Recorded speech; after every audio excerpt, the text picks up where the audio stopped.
ଗୋଟିଏ ବଣରେ ଥରେ ଦଳେ ବିଲୁଆ ଠିଆ ହୋଇ କଥାବାର୍ତ୍ତା ହେଉଥିଲେ।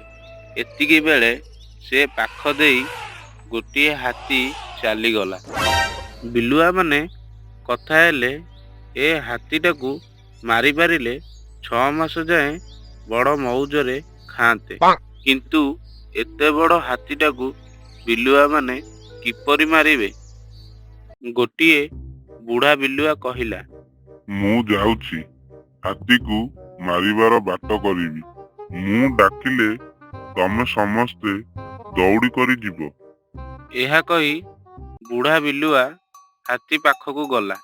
ସେ ହାତୀକୁ ଜୁହାର କରି କହିଲା, ହଜୁର, ଆମ ବଣର ରାଜା କିଛି ଦିନ ହେଲା ମରିଯାଇଛନ୍ତି।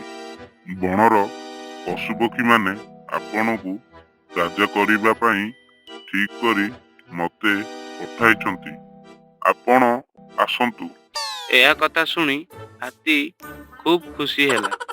ସେ କହିଲା, ହଉ ଚାଲ, ଶୁଭ କାର୍ଯ୍ୟ ଶୀଘ୍ର ହେବା ଉଚିତ। କିଛି ବାଟ ଗଲା ପରେ ଗୋଟିଏ ପଙ୍କୁଆ ପୋଖରୀ ପଡ଼ିଲା। ବିଲୁଆ ହାତୀକୁ କହିଲା, ମଣିମା, ଏ ପୋଖରୀରେ ଗାଧୋଇ କରି ଆସନ୍ତୁ।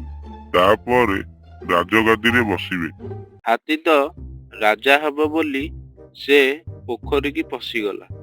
ସେଥିରେ ଏତେ ପଙ୍କ ଯେ ହାତୀ ଆଉ ଗୋଡ଼ ଟେକି ଉଠି ପାରିଲା ନାହିଁ। ବୁଢ଼ା ବିଲୁଆ ଏହି ସମୟରେ ହୁକେ ହୋ କରି ତା ସାଙ୍ଗମାନଙ୍କୁ ଡାକ ପକାଇଲା।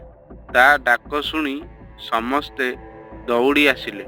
ହାତୀ ପିଠିରେ ଚଢ଼ି ତାକୁ କାମୁଡ଼ି କାମୁଡ଼ି ମାରି ପକାଇଲେ ଓ ତାର ମାଂସ ଖାଇଲେ। ଏହି ଭିଡ଼ିଓଟା ଆପଣମାନଙ୍କୁ ଯଦି ଭଲ ଲାଗିଥିବ, ଲାଇକ୍ କରନ୍ତୁ, ସେୟାର କରନ୍ତୁ, ଆମ ଚ୍ୟାନେଲକୁ ସବସ୍କ୍ରାଇବ୍ କରନ୍ତୁ।